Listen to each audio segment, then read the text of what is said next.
Fear of success, the reason you're failing, on today's episode.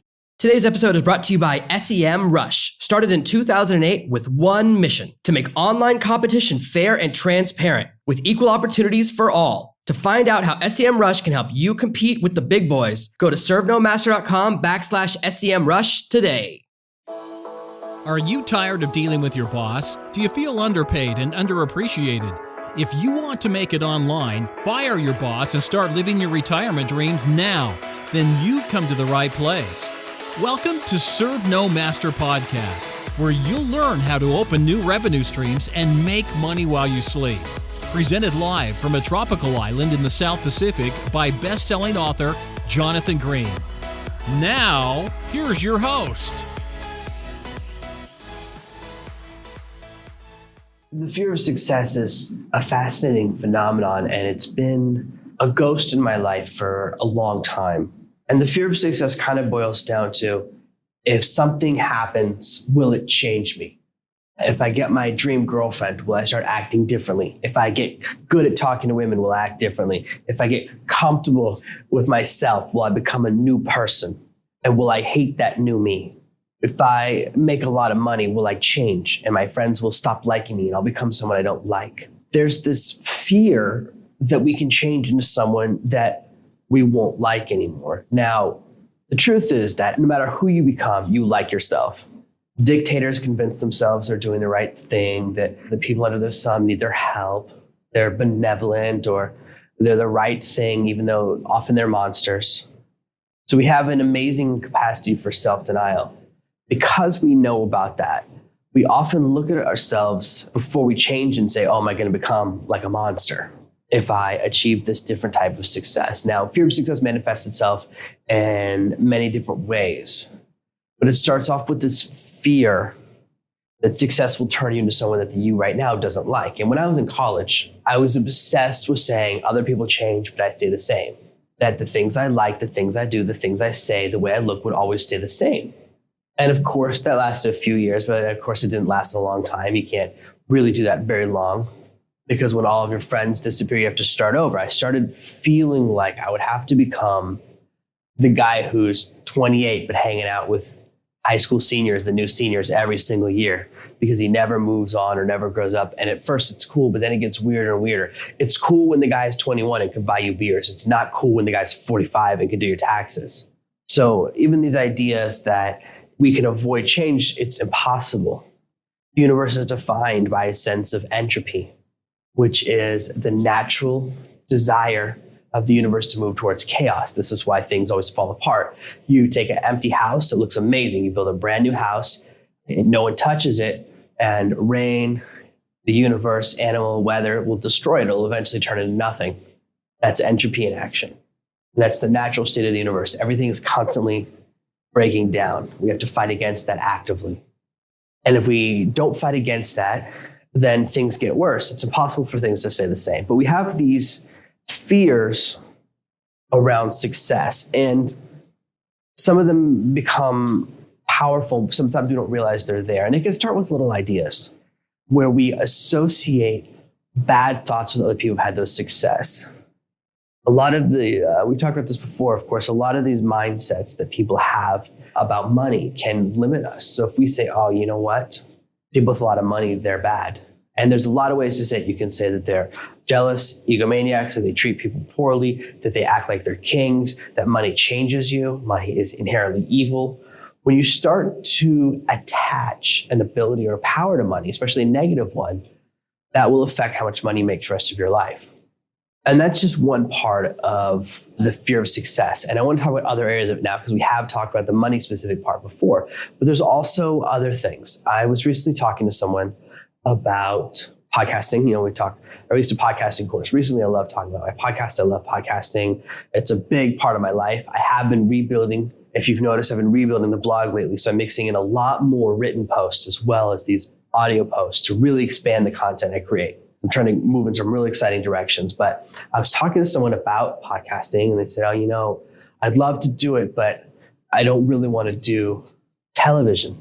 And I said, what? We talked a little bit and I discovered that this person's fear was that they would get so successful in their podcast, they would have to start doing television shows. As though, first of all, how often do you see podcasters on TV?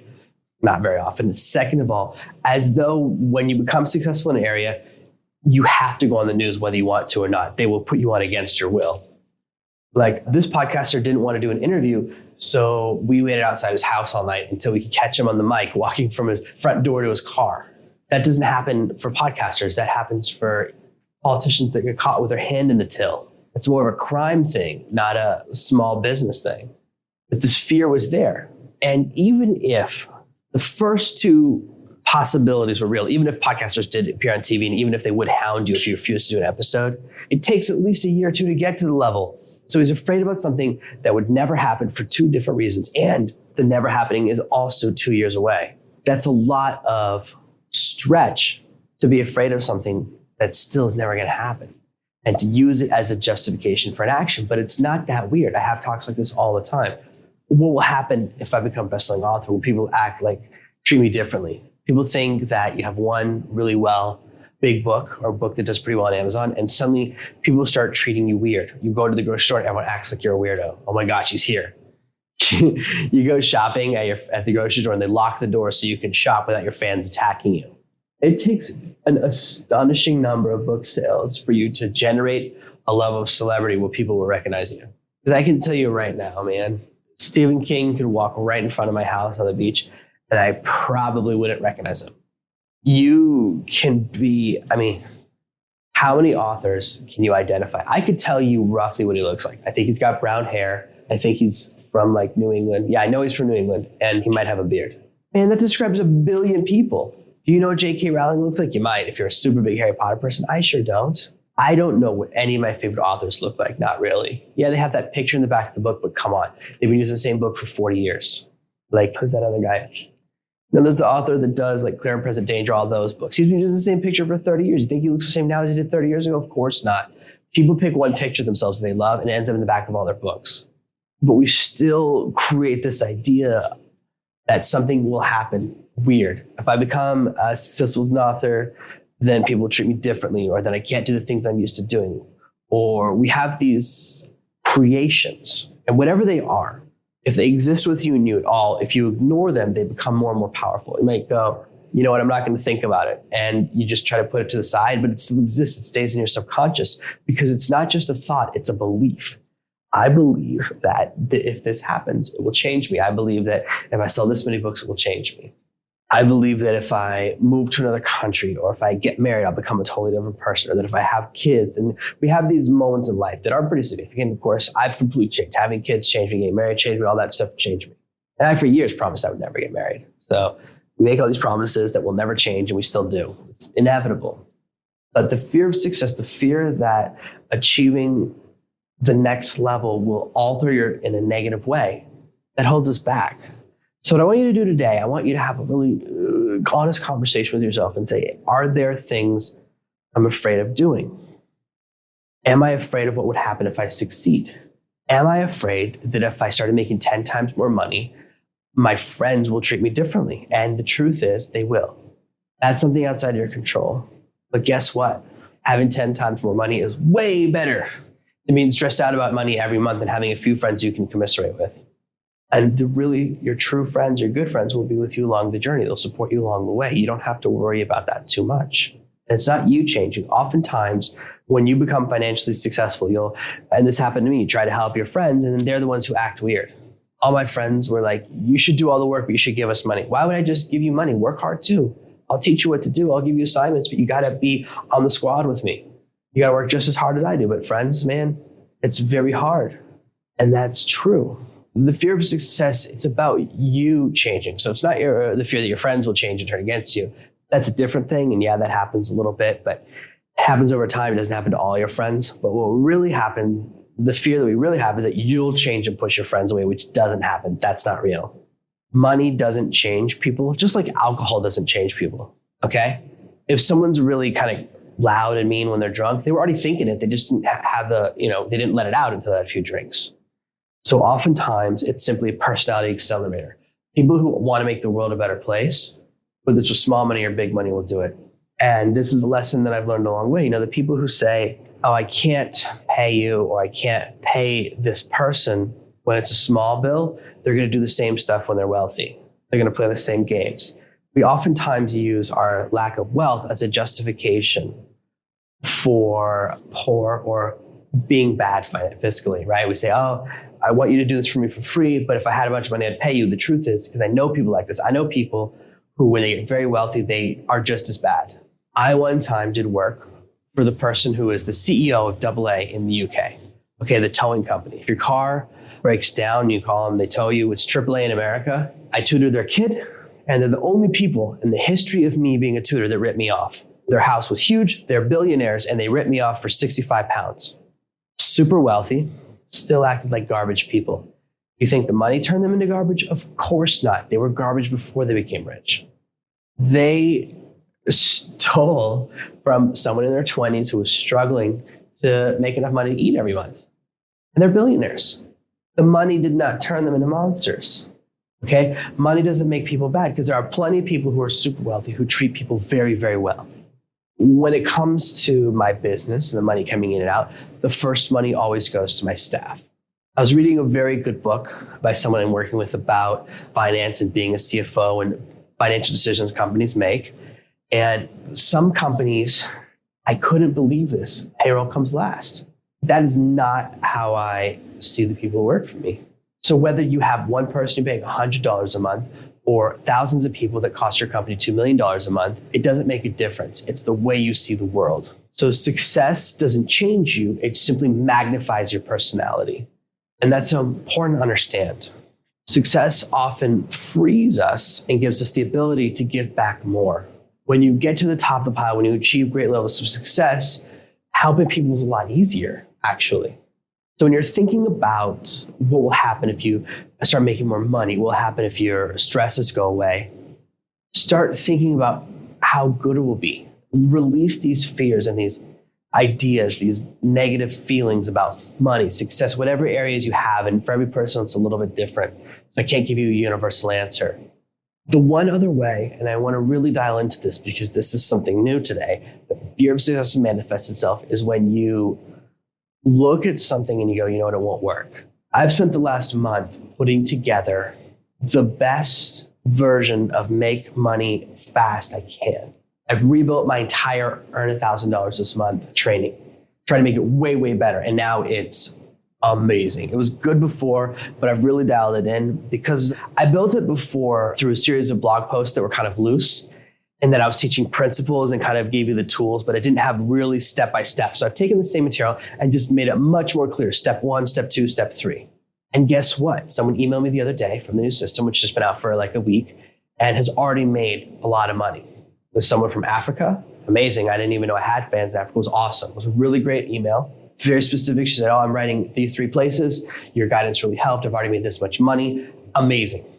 First time I got a letter to Africa in a long time that was about a prince who wanted to have some help for me to unlock some money. So it was really wonderful. To me, anytime someone emails me and can talk about their journey a little bit, I find that very wonderful and very exciting. I love hearing that feedback. So I love when you guys email me, and I do always reply. Anyone who's ever emailed me knows that's true. But it's really great when someone implements. Unfortunately, 99% of the people don't. And we don't implement. We start off saying, oh, I don't think it'll work. But part of that, the reason we say that is that we don't want it to work. Because what if it does? What if it did work? Especially because it's so easy. The path I teach you can very quickly, within 2 or 3 months, get you to $5,000 or $10,000 a month. Okay? It's that quick. If you can put in, especially when you can shift to full time, you can make really good money. Doesn't matter if you graduated from high school or not. That stuff doesn't matter at all. Because you can learn the skills you need along the way. And all the grammar and spelling stuff, Grammarly takes care of anyways, and it's free. So you got a free piece of software to fill in the gap if your spelling isn't that great and your grammar is not that great.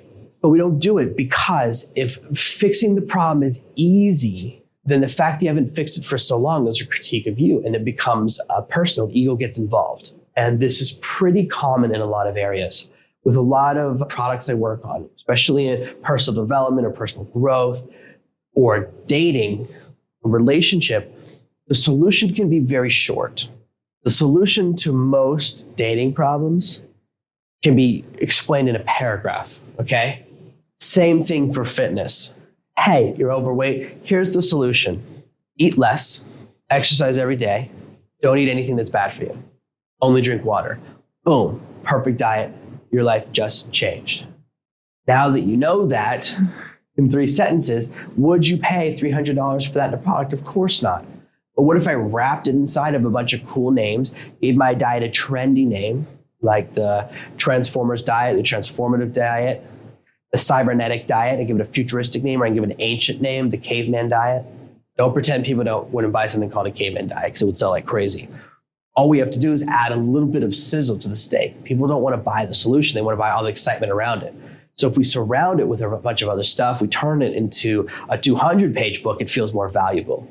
We value stuff, products, training, often based on the size of the training rather than the solution. Now, I have a friend who's very successful, and he would rather pay for 1 page.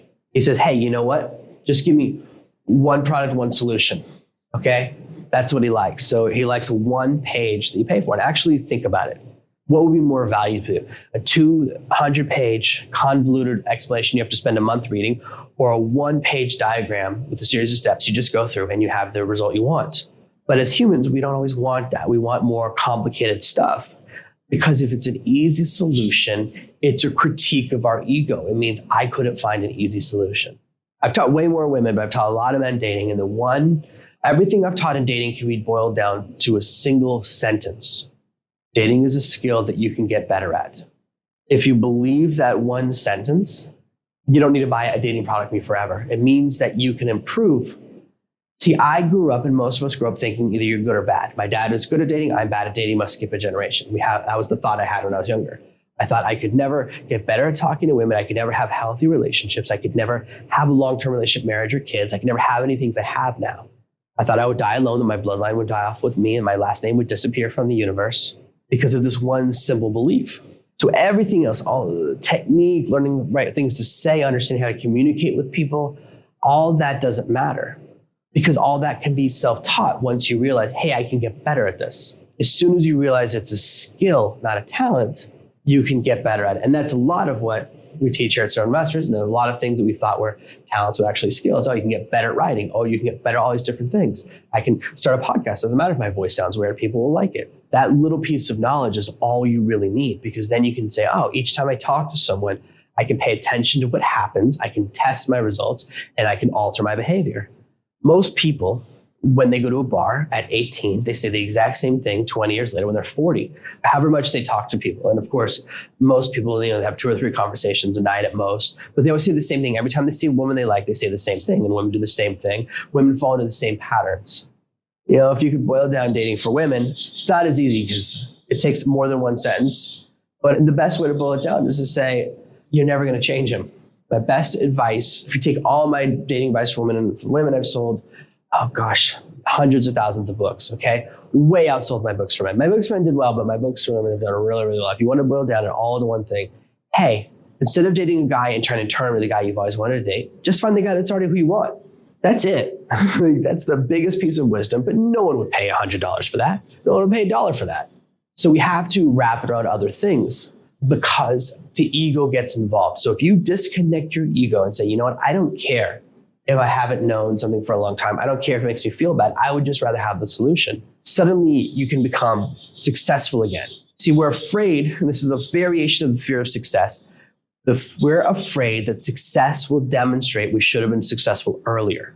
So success now becomes a critique of the previous years of my life. Hey, you know what? If I found the right fitness program and I had a 6-pack in 2 months, would I regret that I wasn't ripped for the last 20 years? A little bit, but I'd just be glad I'm ripped now. Those are 2 different things. And we have to separate those. And we all have it, okay? I have to consciously think about, you know what, I would be so happy to have it now. I'd be so happy to be super cut now that I could let go of the fact that it took me too long to get here. Whether you're 20, 30, 60, 70, it doesn't matter. It's never too late to achieve success. And don't let success become a critique of past behavior. It's not your fault you lacked the knowledge before. So if you're sitting there, and I know I have listeners at different ends of the spectrum, okay? I have listeners that earn 7 figures and listeners that earn $7. I totally understand that. And I've been at both ends of the spectrum.